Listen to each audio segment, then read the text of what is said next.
Part 1. Real story behind Epstein's sex-trafficked victims. I am a real victim of Jeffrey Epstein.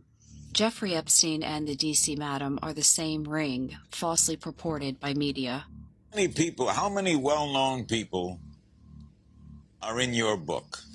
Well, Larry, I absolutely have no idea. We estimate statistically there are approximately 20 to 30 to 100 possibilities, and this is based upon a rough estimate of 10,000 clients who use the service over the past 13 or so years from 1993 to 2006. I ran a very legitimate business.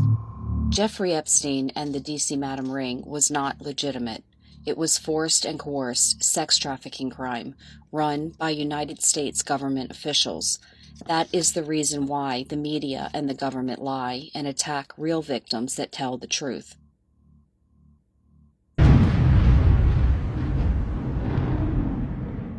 The media and the Department of Justice cover up the victims and in so doing profit. I was trafficked to Jeffrey Epstein and Andrew Windsor by Deborah Palfrey, the D.C. Madam. The alleged suicides are staged fraud by the media and government. The reported suicide of Deborah Jean Palfrey, the D.C. Madam. Jeffrey Epstein has taken his own life. In addition to Jeffrey Epstein and Deborah Palfrey, at least 4 others, in cases of which my daughter and I are victims, also died of alleged suicide by hanging. He was found dead Monday. Investigators say it appears he took his own life, but an investigation is underway. Following the death of the defendant who's charged in the American case, our U.S. Attorney in Eastern California, Phil Talbert, yesterday filed a civil forfeiture complaint, which will ensure that appropriate action is taken with regard to all the assets that were seized in the course of that investigation. One victim was just 18 years old when in February she overdosed on a powerful synthetic opioid. Aisha's death was not an accident. It was premeditated murder by a Russian named Robert Anthony Barozha, who told police he had amnesia at the time. Likewise, it is not an accident that Aisha was an underage victim of Jeffrey Epstein's. Nor is it an accident that the FBI profited over $24 million from the cover-up of the actual crime. The D.C. Madam resurfaced 20 years later when the Epstein news broke under the assumed name Jenny Moore. Recollections of a person who worked for Jeff Epstein, my roommate. She was intimately involved in every sense of the word with these parties that they would throw. This is a letter written by my CAA handler, Joseph Alouetta, who attests to the fact that I was trafficked by the D.C. Madam. My intel was very powerful. This is Washington, D.C. I was a student at the Catholic University of America in Washington, D.C. I was abducted for 2 weeks. She was up and comer, and that's not what I asked you to do for me. I answered an ad in the city paper. The ad was ambiguous. The ad was CIA fraud for Jeffrey Epstein's forced and coerced sex trafficking ring run by military intelligence and the police. I thought I was going on a real job interview. Everything is absolutely legal for all intents and purposes. For all intents and purposes. For all intents and purposes. The intent and purpose was forced sex trafficking of women and their children. Deborah was professional. I tried to tell Deborah what happened, but something she said made me realize she knew what happened. Because me and her were friends.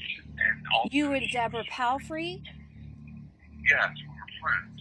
And she was trying to get out. She'd already been hit with a tax evasion charge before and not gotten into federal prison time. You know, when I met you, you told me you worked for the D.C. Madam? Yes. Was that true? Absolutely. Be careful about what we talk about. Oh, okay.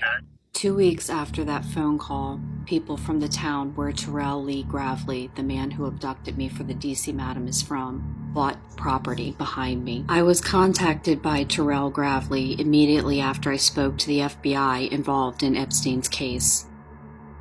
I was abducted for 2 weeks. I called the police. I was moved from Washington, D.C. by Ed Norris who was the superintendent of the Maryland State Police. He is now an actor on the show The Wire and has a radio show. It was driven by Jonathan Luna to the Bethesda Marriott on Pook's Hill, where Jeffrey Epstein and Andrew Windsor drugged and raped me.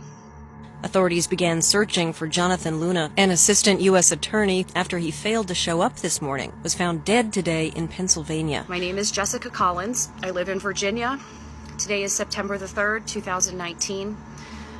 If anything happens to me, it's because this information is true, and I have a lot more information about who I was trafficked to in the government. Joe Biden took me on a commercial flight when he was a senator to Manzanillo, Mexico, to an all-inclusive resort for 3 days. He kept holding my hand in public.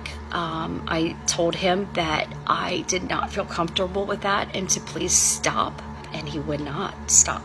He kept doing it, and he told me, good luck getting back without a passport. The counter girls at the airline were nice enough to help me. Even though he tried to leave me, they helped me get back. Jessica, hi, it's Joe Galvin. First of all, I need to say, the reason I wanted to call you and speak to you is I wanted to establish that, this is a credible thing, and there's no question in my mind now that this is a credible situation, and what I'd really like to do is to give you an opportunity to tell your story in a wider context. Everything you've said to me matches to what I've spoken to other victims, I've spoken to other people, and this is completely, and I think you need to have your, some of the victims have their day in court. You need to have your day as well, and to be able to tell the story. I would like that. That's why I wanted to speak to you. I mean, we get a lot of people who are, maybe they're not honest about the situation. You always want to kind of speak to someone and, I suppose, get a good sense of where they are. But speaking to you, I have no doubt that what you're saying is accurate, true. I'd love to connect you with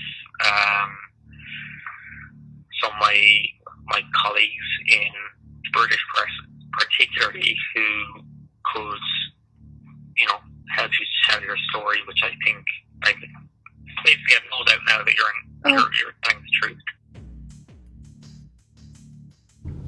This is Emma Parry from The Sun. I reached out to you on Twitter. I'm interested in your story and wondered if this would be a good time to chat about it.